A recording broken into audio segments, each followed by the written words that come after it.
When you're with Pastor, it becomes apparent after a short time that the man loves wordplay, also known as puns. I always say he's pun up on me. You see how it begins to infect you when you're with him. We tried to get him to stop doing this. I mean, we prayed about it. We petitioned him. We reported him to the superintendent, but nothing worked. So I want to share a few of the gems from his repertoire with you. And feel free to groan at will. You may even experience pain in the lower extremities with some of these. But Pastor talking about the nervous minister. He had sweaty psalms. Or talking about the Garden of Eden, Eve showed up one morning wearing flowers instead of a fig leaf. She was the first woman to wear bloomers. And when we had a church choir here, the church choir robes were too long and needed to be hymned. A man who wanted to sing in church was wondering if he should inquire. And when we considered a children's handbell choir, Pastor said, although I did not know the name of the boy who bumped his chin while playing a song in the children's handbell choir, his face rang a bell. And talking about personal pride and appearance, Pastor said, don't swear at your hairpiece or you will have the devil to pay. And last and certainly least here, talking about cults. There are a lot of cults out there. It's a very unusual cult. They worshipped soup serving utensils, of all things. And Pastor said, O ye of ladle faith. Now, I've got to be honest, he never used any of these, but you can bet he is memorizing them at this moment. He will be unleashing them on an unsuspecting public in his retirement. There's one other unique feature of our pastor, and that is he has, I can't figure it out, but a love for vacuuming. Anytime you come in here, you may see him vacuuming away with his Hoover, and that'll be taken away from him as he retires. So we would like to have him have an internship with the Merry Maids, working in the vacuuming division to his heart's content. And now to continue down memory lane, Megan. Thanks, Dean. Oh, where do I begin? Of all my memories with Pastor Bob. I think maybe I'll start in 1985. Good thing we have all day, right? No? Oh, just kidding. In all seriousness, though, Pastor Bob has been here for my entire life. He started out dedicating me as a baby, his first dedication at this church, and then when I was 10, baptized me in the water, and Eric and I had the privilege of doing premarital counseling with him. And then he married us, and he's dedicated both of our children. There's just so many milestones that he has officiated for us. And you know, when I think of all those memories, I look back, and the biggest impact on my life has been seeing him and Diane serve this church and this family so faithfully for my entire life. And he just truly is an amazing, true man of God. Wouldn't you agree, Jen? Absolutely, Meg. Pastor Bob has been an integral part of my life since the first day he pastored this church in 1985. He has been like a father to me in many ways. He has celebrated with me. He's helped me through tough times. We've shared fun outings together like snow tubing and four-wheeling. He's taught me so many things through times of counseling in his office, the Bible studies I've taken from him, and all the Sunday morning messages. I've always looked to Pastor Bob as an example of a father and of a man of integrity. Well, Jen, for me and my family, Pastor Bob has been a pillar in our life as well, as a marriage mentor. He counseled us through a time 2 years ago when divorce seemed like the best solution for our circumstances. It was during that time we forgot how to love each other and could only keep a marriage scorecard, forgetting that marriage is no game. Pastor took us under his wing and reminded us to do things out of love as Christ did for us. With Pastor's patience and guidance, we learned how to forgive each other and to keep a blank slate for each other as Christ did for us. We finally learned to put each other first, on the good days, on the bad days, and on the ugliest of days. We have personally learned so much from Pastor, and I know that our marriage could never have been saved without Pastor being a willing vessel for Christ. The fruit of Pastor's counseling is that Ryan and I have recently celebrated 11 years of marriage. We now realize how blessed we are to have been given the gift of each other, and with Christ being the foundation, I have faith that with the Lord we will keep strong in any storm. Cotton, maybe you have a cotton tale to tell. Not me. You know, some folks are saying that, well, this seems to be like the last chapter in the book on this friendship between these two guys. Well, you know, true friendship never ends. It's just the beginning of another chapter, what I'm going to say. And the times that Pastor Bob and I have spent together, every time has been memorable. Now, you can take that whatever you want, but it has. And we spent some time together. We have fished, hunted, four-wheeled, played card games, went on vacation, shared meals, and a few other things that I won't mention. A lot of people have said, Cotton, you spend a lot of time with Pastor. Don't you have to kind of watch yourself? That's one thing I don't have to do, because we were ourselves when we were out together. We could be ourselves and enjoy each other. We could tell things that to us that nobody else, would happen to. So we shared a lot of time together. Life has been a real blessing, and it's been a memory that I will keep the rest of my life with Pastor Bob. A lot of things I could share, but I won't. But there's one thing that I would like to say to Pastor Bob. Now I'm going to call him what I call him all the time. Fred, I love you as my pastor, but I'll cherish you as my friend.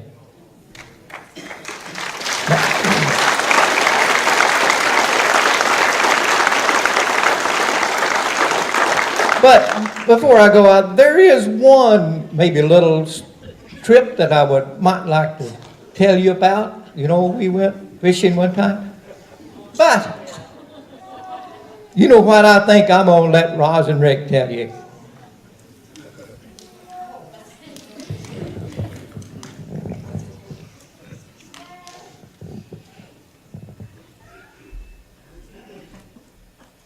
Thanks, Cotton. I missed that cue. I was really getting into, but I hope he's not going to tell our story. So I'm Roz Geekus. I am the oldest of Pastor Bob and Diane's huge family of 4. And my brother and I are going to tell a fishing story today that I think you all will find very interesting. So, Dan.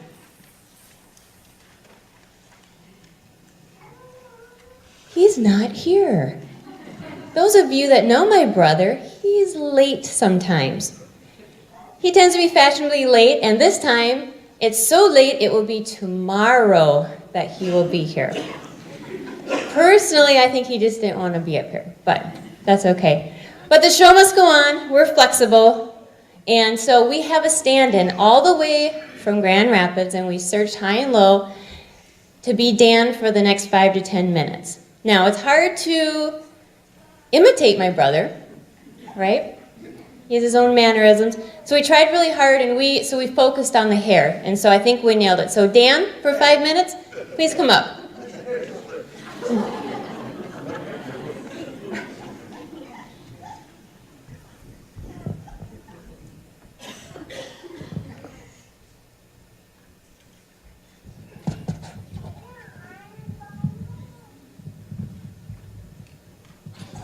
So Dan, thank you for being up here and telling the story with me. It's great to be back in Escanaba. It's been a while since I've been here.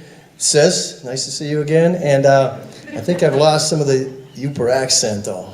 Oh, yeah. That happens in Grand Rapids. But don't worry, when you're out and about later today, it'll come back to you. Plus, we have 2 big rows of North Dakota folks up here, and they've perfected the northern accent. So just kind of hang here, and you'll be fine. Excellent. Well, we do have a story to tell, but we are simply your guides on this trip.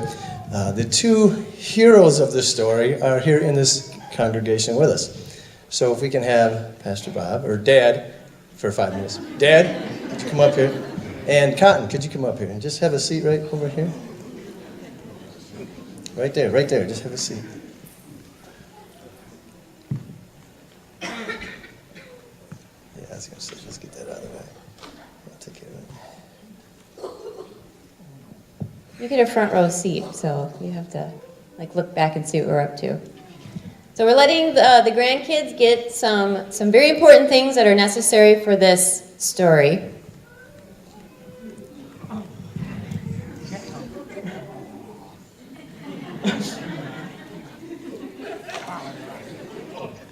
Thanks, Bella and Casey. And yes, you do have to wear the hat, and yes, you do have to hold the fishing pole, because this is a fishing story. Don't they look comfortable in this? This is awesome. Just the way they fish with a suit jacket on. Okay, but before we get into you're too hip for this, is all I can say, Dad. So before we get into this super cool story, I need to give you a background. There's some context that goes with this. About 10 years ago, there was an incident, a fishing incident. And my mom and I talk a lot on the phone, and she gave me this wonderful, interesting story that had to be captured. Now, I live in Grand Rapids, and my daughter was just a baby then, and my parents were coming down to visit. So during one of her naps in my 5 minutes of spare time, I sat down and I jotted this story down. And I even used different color markers, but you may notice the pictorial version is a little sketchy, but it will help serve as our guide. So, now we do this because in our family we have a lot of love, and one way we show our love is by mocking each other. So, we didn't want him to ever forget this, so that's how that happened. But I hung all these pictures up in my daughter's nursery to surprise him, but my mother is the one who kept them for 10 years. So you can thank her all for this wonderful story. And we should get on with the story. I think so. First slide. Oh, sorry. That's me. Thank you. All right, now if you'll notice, there's 2 excited gentlemen in a car. That would be Dad and Cotton. And they are about to head out, and you see they're towing a boat, a fishing boat. Roz, why is there a sail on this fishing boat? Well, at first it didn't have the sail, but it looked like they were pulling a banana, so I added the sail. Okay, so they're heading out. It's early morning. They're heading out. It's opening day, and but something didn't feel quite right. We're going to get a license, and if you'll notice that the stick figures are labeled, which is, it's great that they're labeled. I see one has hair.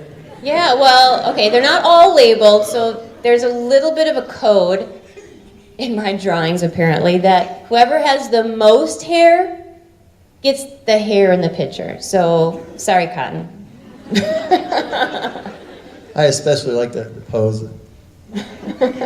And then I see that when they got there, there was a problem. The uncomfortable feeling from before plays out here in that Dad didn't have any money with him, nor did he have a wallet with him. So he turned and looked at Cotton, and Cotton says, "Don't look at me."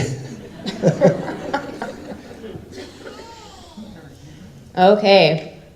Apparently when this happens, legs go backwards, so just...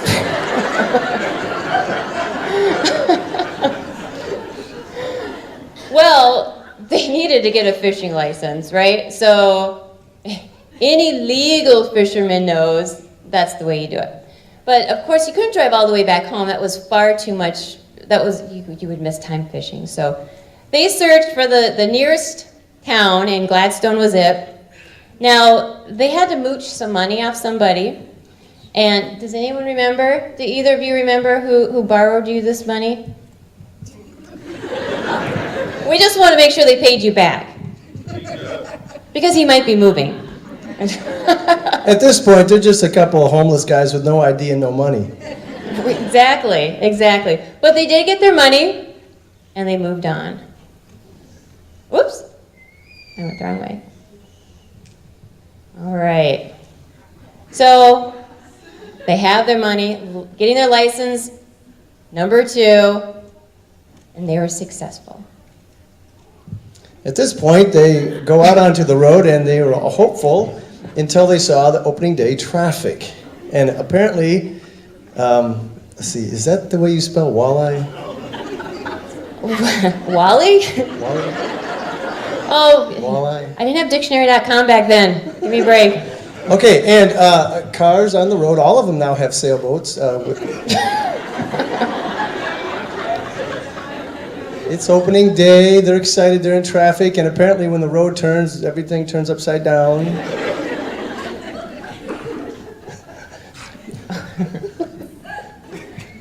This is you. Oh, it's me. Okay, so they get to the water's edge, they get in the boat, and everything's fine until you notice the little silent motor is and it doesn't start. So now what? Our stickmen, as you notice, don't have arms at this point, but I don't know why. And then there's these generous, patient, loving people who do have motors that run, who are in line, waiting to get in the water. And the comments, I guess, are appropriate, but eventually... Yay! I don't know how long they held up the line, but they are fishing bound. Now, it does say, are we going slow on here, which makes me think there was still a problem. Was there still a problem, gentlemen? Was there still a problem with your motor at this point? Yeah. Yeah, it would run. But they were moving, and that's a good step.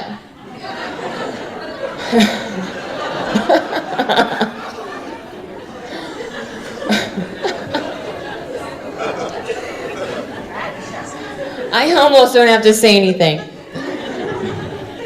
But I will. Now, if this was a made-for-TV movie, this is about the time where the theme music would pick up, because it has to help tell the story, right? So Dan and I sat down and we thought, what would be the perfect theme music for this? And we came up with it. So, cue the music.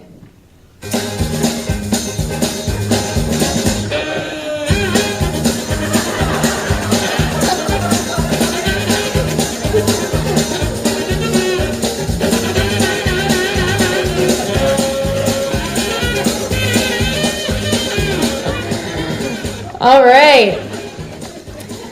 Isn't that just perfect? Okay, so monster waves, but that still does not deter our fishermen because it's the UP. That's nothing. Uh-oh. I'm clicking. Oh, yay.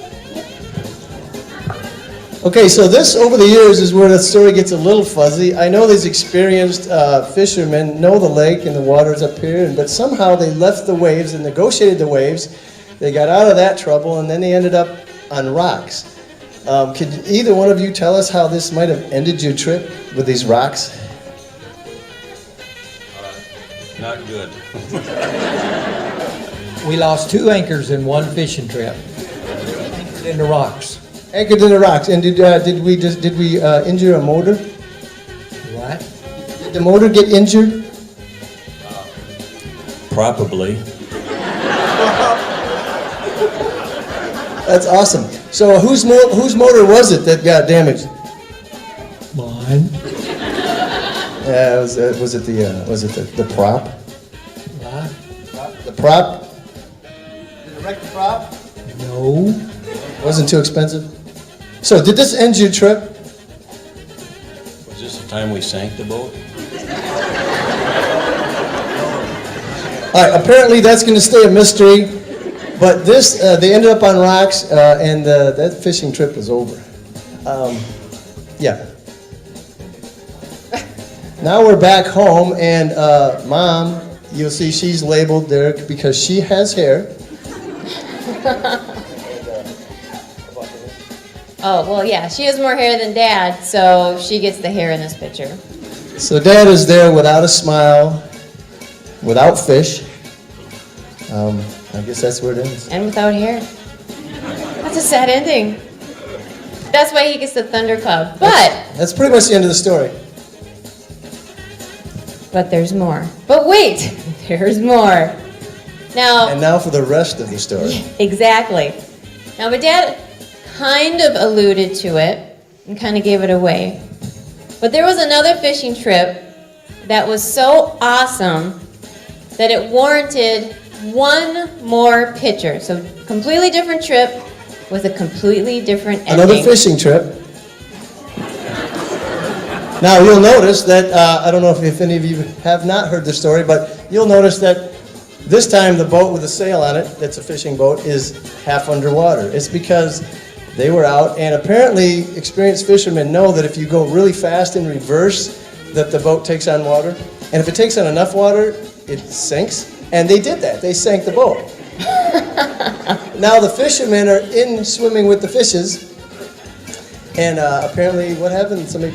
Yeah, well, so luckily that wasn't the ending. They did not have to swim all the way to shore. Some passerby or fishing boat picked them up, brought them to shore. So... But I have to ask, did when they took you to shore, and you, what'd they do, walked off? Walked off the lake, but didn't tell anybody that they'd sunk the boat. So you didn't think to tell anybody that you'd left a sunken boat in the lake. We didn't tell nobody. We was too scared. We're just happy to get off and, and we didn't drown or anything. So, no, we didn't tell a soul that we was.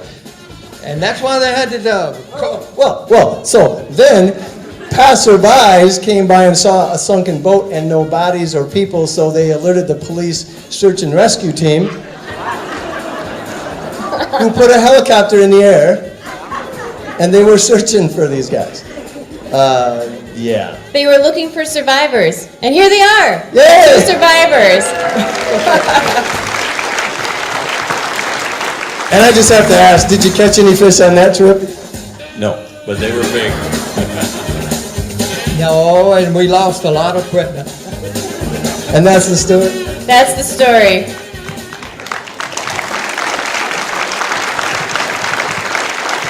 You can just sit down.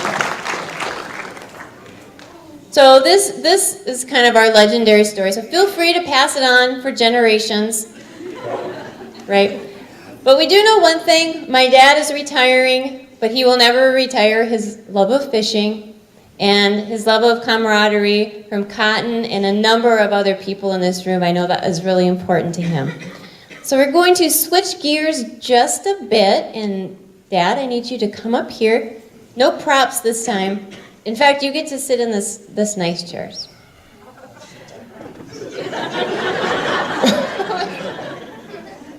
It's not booby-trapped, I promise. So, like I said, in our family, we have a lot of joking and jokesters, and these first 2 rows of family are fantastic examples of this. Don't even ask for stories. It will take months. So we like to have a lot of fun, but we also are serious sometimes too. And there's something on the Durheim side of the family that we've done for years and years. There's a special song that we used to sing with our grandpa, my Grandpa Durheim, Ed Durheim, which is my dad's dad. And it's really become a special song for my daughter and son and their grandpa, Pastor Bob. So I'm going to have my 2 kids come up, and they have something they'd like to share with Grandpa.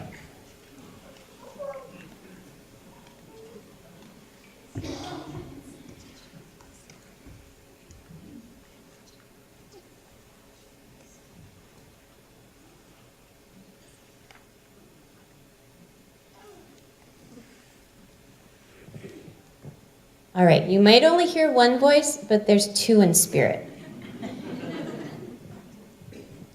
You are my sunshine, my only sunshine. You make me happy when skies are gray. You never know, dear, how much I love you. So please don't take my sunshine away. You are my sunshine, my only sunshine. You make me happy when skies are gray. You never know, dear, how much I love you. So please don't take my sunshine away. Do-li-do-do.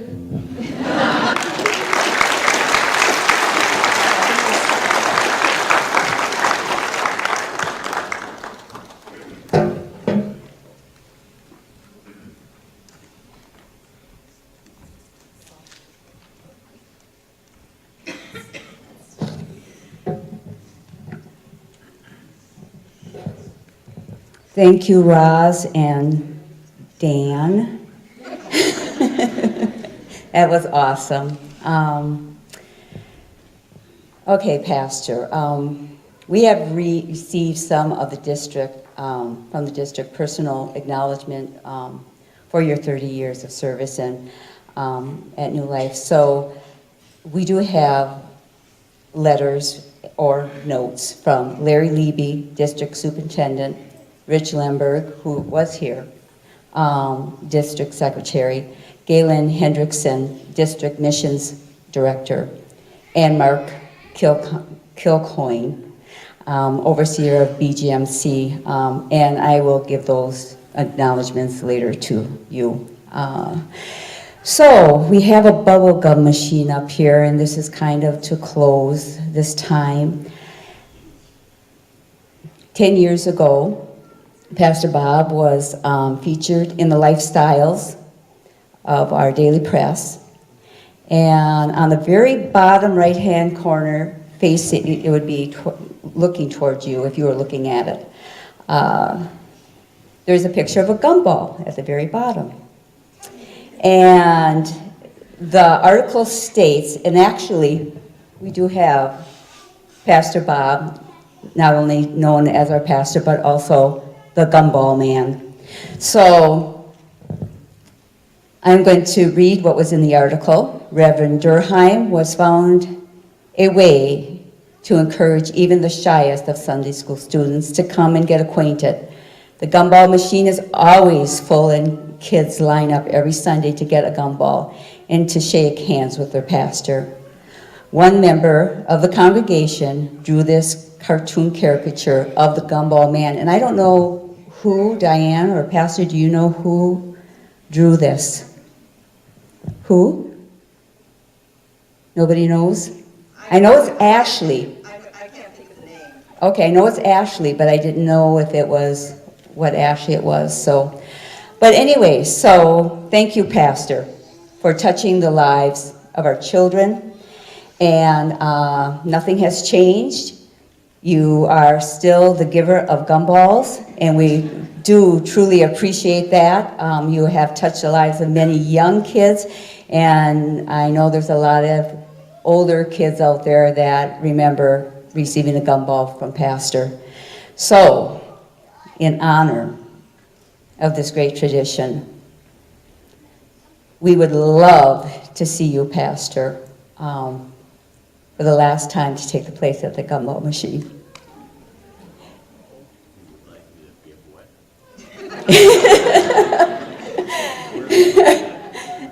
Stand by the gumball machine. And Scott, if you have that song, we would like to have some of the little kids come up and to receive their very last gumball from Pastor Bob. Jesus loves me, this I know, for the Bible tells me so. Little ones to him belong, they are weak but he is strong. Yes, Jesus loves me, yes, Jesus loves me, yes, Jesus loves me. And we're going to only take a short time with this. So don't be offended if you don't receive the gumball at this time. makes him very sad. Yes, Jesus loves me. Yes, Jesus loves me. Yes, Jesus loves me. Pastor's fingers were very sore, so. Jesus loves me, he who died, heaven's gate to open wide. He will wash away my sin, let his little child come in. Yes, Jesus loves me. Yes, Jesus loves me. Yes, Jesus loves me. The Bible tells me so. Jesus loves me, this I know, for the Bible tells me so. Little ones to him belong, they are weak but he is strong. Yes, Jesus loves me. Yes, Jesus loves me. Yes, Jesus loves me. The Bible tells me so. Yes, Jesus loves me. Yes, Jesus loves me. Yes, Jesus loves me. The Bible tells me so.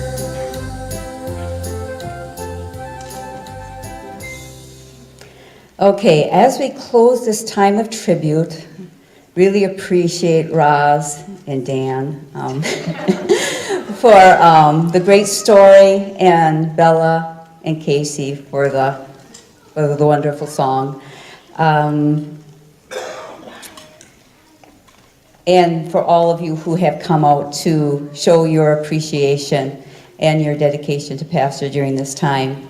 For those who did not have the opportunity to participate in the first reception time, you are welcome to join Pastor and Diane in the fellowship hall.